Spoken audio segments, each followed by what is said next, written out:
économies qui peuvent être réalisées grâce à la réduction des armements. Nous renouvelons ici cette invitation avec la confiance que nous inspirent vos sentiments d'humanité et de générosité. Parler d'humanité et de générosité, c'est faire écho à un autre principe constitutif des Nations Unies, son sommet positif. Ce n'est pas seulement pour conjurer les conflits entre les États que l'on œuvre ici, c'est pour rendre les États capables de travailler les uns pour les autres. Vous ne vous contentez pas de faciliter la coexistence entre les nations, vous faites un bien plus grand pas en avant, digne de notre éloge et de notre appui. Vous organisez la collaboration fraternelle des peuples. Ici s'instaure un système de solidarité qui fait que de hautes finalités dans l'ordre de la civilisation reçoivent l'appui unanime et ordonné de toute la famille des peuples pour le bien de tous et de chacun. C'est ce qu'il y a de plus beau dans l'Organisation des Nations Unies. C'est son visage humain le plus authentique. C'est l'idéal dont rêve l'humanité dans son pèlerinage à travers le temps. C'est le plus grand espoir du monde. Nous oserons dire, c'est le reflet du dessein de Dieu, dessein transcendant et plein d'amour pour le progrès de la société humaine sur la terre, reflet où nous voyons le message évangélique de céleste se faire terrestre. Ici, en effet, il nous semble entendre l'écho de la voix de nos prédécesseurs, de celle en particulier du pape Jean XXIII, dont le message de Pacem in Terris a trouvé parmi vous une résonance si honorable et si significative. Ce que vous proclamez ici, ce sont les droits et les devoirs fondamentaux de l'homme, sa dignité, sa liberté, et avant tout la liberté religieuse. Nous sentons que vous êtes les interprètes de ce qu'il y a de plus haut dans la sagesse humaine. Nous dirions presque son caractère sacré, car c'est avant tout de la vie de l'homme qu'il s'agit, et la vie de l'homme est sacrée. Personne ne peut oser y attenter. C'est dans votre assemblée que le respect de la vie, même en ce qui concerne le grand problème de la natalité, doit trouver sa plus haute profession et sa plus raisonnable défense. Votre tâche est de faire en sorte que le pain soit suffisamment abondant à la table de l'humanité, et non pas de favoriser un contrôle artificiel des naissances qui serait irrationnel en vue de diminuer le nombre des convives au banquet de la vie.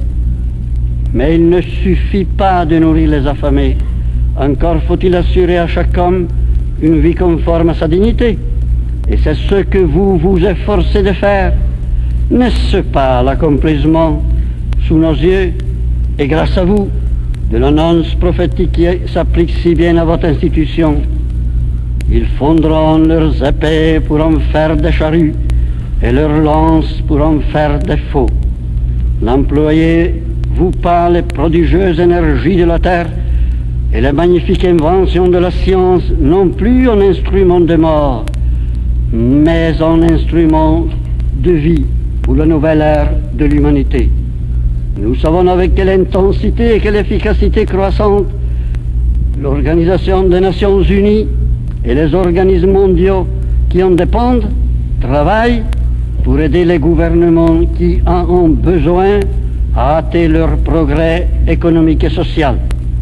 Nous savons avec quelle ardeur vous vous employez à vaincre l'analphabétisme et à répandre la culture dans le monde, à donner aux hommes une assistance sanitaire appropriée et moderne, à mettre au service de l'homme les merveilleuses ressources de la science et de la technique, de l'organisation.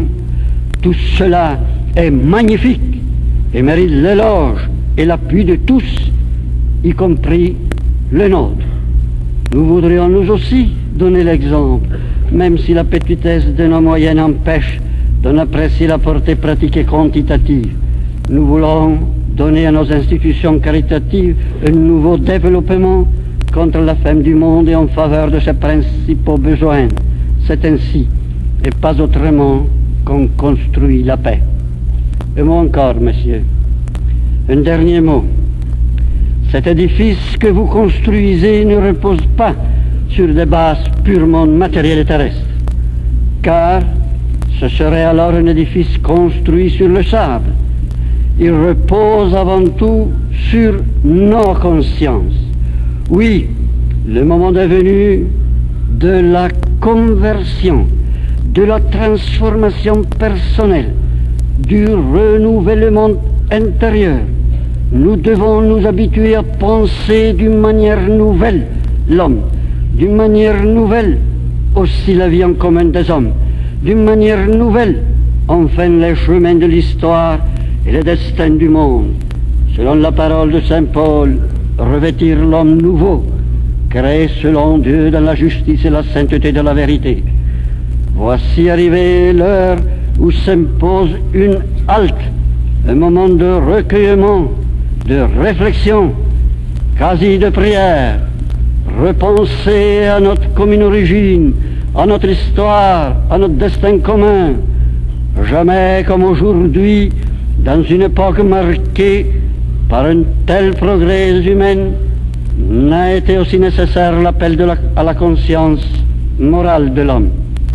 Car le péril ne vient pas ni du progrès, ni de la science qui, bien utilisée, pourront au contraire résoudre un grand nombre de graves problèmes qui assaillent l'humanité.